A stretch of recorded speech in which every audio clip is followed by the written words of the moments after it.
Төтеншеліктер қазірден көктемге дайындықты бастап кеткен, олай дейтініміз синоптиктер қыс басталысымен қарлы болатынын бірнеше рет айтып ескертті. Былтыр алапат тасқынды көрген мамандар күн жылынса елді мекендерге көмек қолын созуға 40 мың адам жұмылдырылады деп отыр.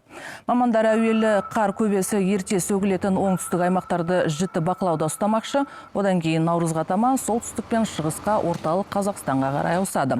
Таулы аймақтарға шығып, шыңындағы қар адамдардың көмегімен ылдилатып түсіріледі.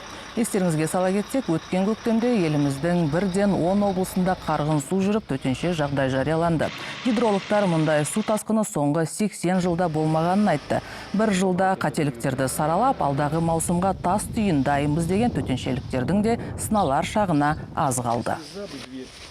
Арнайы жасақтың құрамында жергілікті атқарушы органдар, төтеншеліктер бар. Барлық аймақ бойынша қазір қар деңгейін өлшеп шықтық. Омбы қарлардан тау етегін тазартып жатырмыз.